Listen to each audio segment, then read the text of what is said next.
Estamos de volta com o Painel Cidadão. Retornando com o Painel Cidadão e falando das eleições de 2012. A questão de substituição do candidato. Olha, a Justiça Eleitoral não é que ela engatinha, ela ainda está no nascedouro. Em Álvares Machado, no dia 6 de outubro, véspera das eleições, o atual prefeito, Dr. Juliano Garcia, renunciou. Sabia que até um bom senso orientado pelo departamento jurídico, a candidatura dele não prosperaria. Ele tem condenações criminais e renunciou por isso. Avisou a Justiça Eleitoral e substituiu pelo candidato Horácio. O candidato Horácio foi eleito. Nada contra o Horácio, nada contra o Dr. Juliano. A questão é a seguinte: as pessoas que foram em Álvares Machado votar, votaram na foto do Dr. Juliano, sendo que a Justiça Eleitoral já sabia no sábado, na véspera, que o Dr. Juliano não era candidato. Ora, não vamos contar piada de português aqui, né? Que se contar lá em Portugal, o motivo de gozação seremos nós, com todo o respeito aos portugueses, óbvio, são os nossos patrícios e não tem aqui nenhuma forma depreciativa. Mas isso lá em Portugal é piada. Você vota num candidato na foto do outro. Então, a Justiça Eleitoral tem que estar capacitada para isso. Se a lei permite, até o dia do pleito, substituir o candidato, a Justiça Eleitoral tem que substituir. Quantas pessoas em Machado, nós sabemos, é um município pobre, de pessoas até com pouca escolaridade, pessoas humildes, quantas pessoas chegaram lá e votaram achando que estava votando no Juliano, que talvez nem tivesse acesso em saber da informação que ele teria sido substituído pelo candidato Horácio. Então, fere a democracia. Essa atuação da Justiça em não substituir as fotos nas urnas, fere. Outra questão, processo de registro de candidatura. A Justiça demonstrou cabalmente que não estava preparado para julgar nesta primeira eleição que foi aplicada a ficha limpa. Por quê? Já se passaram 15 dias das eleições e os processos, tem milhões de processos no Tribunal Superior Eleitoral para ser julgados.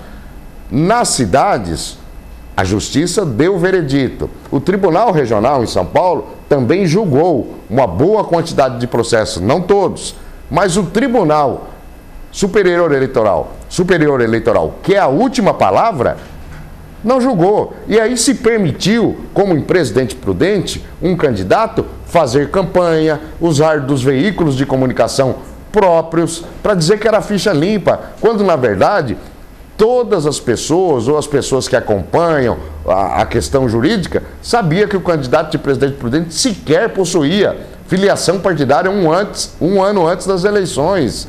Então, quer dizer, para não prejudicar o candidato, e aí a gente vê até com os bons olhos, porque de repente ele é considerado ficha limpa e a Justiça impugnou a candidatura dele. Lá na frente a Justiça considera, quer dizer, fica um negócio complicado. A permissão de realizar a campanha, nós vimos até com bons olhos, mas a forma como foi feita, a Justiça não estava equipada para julgar a demanda de processos que advieram da questão do ficha limpa. Limite de gastos de campanha, outro absurdo.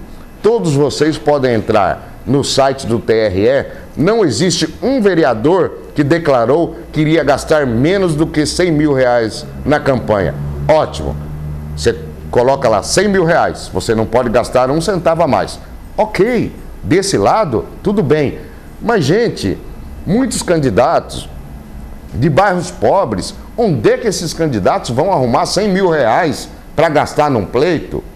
Outra coisa, qual é a fiscalização que existe? O candidato vai lá, abre uma conta bancária, abre um CNPJ para o período eleitoral. Muito bem, ele tem que prestar contas, mas e daí? Cadê a fiscalização disso? Ele vai apresentar a conta que ele quiser.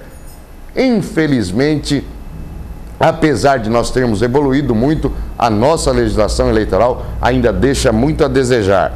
A questão do abuso econômico, se fala muito em abuso econômico. Estiveram aqui 2 juízes eleitorais no painel cidadão dizendo não é permitido outdoor, porque aí um de poderio econômico maior poderia botar outdoor, enquanto que o candidato sem condição financeira não teria. Olha, se aplica aos cavaletes que estavam aí nas calçadas. A mesma coisa. Os poderosos colocaram em todas as calçadas da área central de Presidente Prudente. E aquele que não tem condição? Então a lei do outdoor se aplica aos cavaletes também. O poder econômico prevaleceu. Injustiça. Não temos igualdade de condições entre todos os candidatos. Não temos isonomia. E aí? Não se fala num regime democrático, em igualdade para todos os envolvidos? Não tivemos. Então, a questão dos cavaletes também tem que ser abolida. Se não pode o outdoor, não pode os cavaletes. A questão ainda, voltando na questão da prestação de contas. Agora, no meio do pleito eleitoral, foi feita uma prestação de contas pela internet. E o prazo tem até 15 dias antes da diplomação para que os candidatos apresentem contas. Como eu já disse aqui, vão apresentar as contas que quiserem. A maior parte das doações não vão aparecer, porque senão incrimina quem doou. Vão ver se ele vai declarar eu doei para o candidato A. Será que na minha declaração de renda eu vou colocar que eu doei? Não vou. Com certeza, eu até hoje não vi. Só se na próxima declaração de renda do ano de 2013 houver essa declaração que eu doei. Não acredito. Então, a prestação de contas fica comprometida. Cada um faz o que quer, da forma que quer, e não vai haver fiscalização. Sabe quando há fiscalização na prestação de contas? Quando alguém impugna. Ou o próprio Ministério Público vê que há uma diversificação, há algumas irregularidades. De outra maneira, o que apresentar vai ser aceito como prestação de contas. E aí sabemos, né, que o brasileiro é bastante criativo, o brasileiro gosta do jeitinho, vai apresentar as contas que quer. No último bloco nós voltamos ainda abordando o tema eleições 2012. Voltamos em instantes com Painel Cidadão.